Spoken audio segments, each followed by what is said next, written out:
the product on my face, I feel like Hey guys, I'm here with my ever so fashionably late October favorites. I don't have a lot, so let's go through them quickly. So first thing is this one right here for my hair. This is by Soapbox. This is available at Target, and the one I particularly like is the one in coconut oil. This is their conditioner. I don't really use the shampoo, but just the conditioner. If you have, I'm pretty low maintenance when it comes to my hair. I don't really have problematic hair per se, so I just like something that, you know, helps detangle my hair and make my hair smell good at the same time.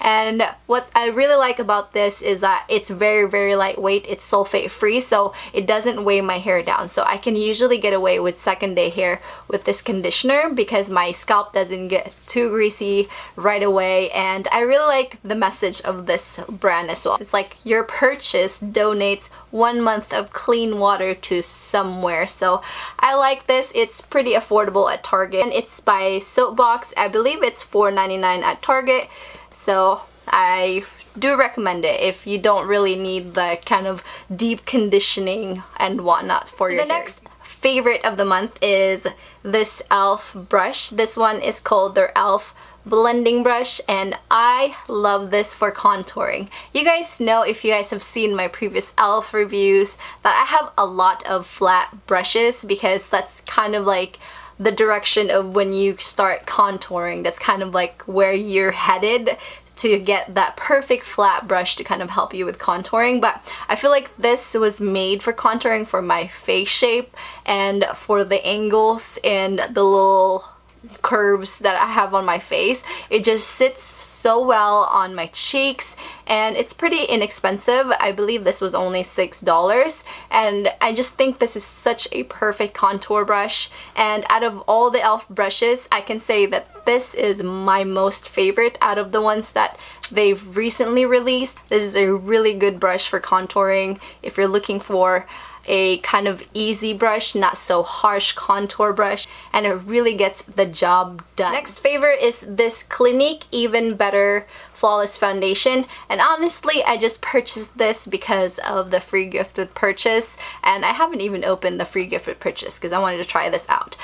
This foundation has kind of light to medium coverage, and what I like this mainly is for the areas where I tend to get dry on my face. So I usually apply it on my cheek and then my forehead area. What I like about this foundation, it has a very skin-like finish. I wouldn't say it's greasy or dewy, but if you have little potholes from acne marks, usually matte foundations make them look really obvious if it doesn't make your skin look skin-like. This usually solves that problem for me, just so they're not so obvious on my cheek and my forehead area. So that's where I usually apply this. I apply a different foundation, usually my CoverGirl foundation, just on my T-zone. So basically I just kind of blend them together because this, as far as standing up to my oily T-zone, does not hold up at all. But I like this mainly for the idea of making my skin look like skin and not emphasizing the little pock marks that I have left over on my face from acne. I have another face item right here. This one is this Smashbox photo primer. I was a little skeptical to try this product because everyone's been raving about it, and if you're thinking about it, how can a water be revolutionary or be a priming water? Applying this primer water on my face really makes a difference in holding the foundation together, especially if you have oily skin. I highly recommend this. It's not irritating on the face at all. I actually don't spray this all over my face. I sprayed the product on the brush that I'm going to use for foundation so that I get like an even application on my face. I feel like when I spray the product on my face, I feel like I'm leaving some areas unprimed. I don't know. I just like the idea of just spritzing this on the brush and then applying this all over my face because I feel like I cover my entire face and I don't leave any area unprimed in general, and I think it soothes my skin before application of the foundation, and it really holds the foundation together and it makes them last. So I highly recommend this. Very magical water. The next thing I have right here is a mini size of the Becca highlighter in Opal. I haven't really been kind of keen into highlighting my face because I am really greasy, so when I'm very light-handed when it comes to applying highlighters in general. So when everyone's, you know, if you follow all the major big gurus here, it's all about highlight on fleek. And this Becca Opal highlighter, for me, for someone having really oily skin, is really awesome. I love that the product doesn't travel all over your face, making you look like a grease ball. It's like you apply this on the tops of your cheekbones and it stays there, and it doesn't travel anywhere. And the brush I use to highlight is this Morphe 501, which is another favorite of mine. I have several highlighting little brushes. A lot of them are synthetic, and I feel like the synthetic brush apply the product too heavily. I feel like this is dense but not too dense.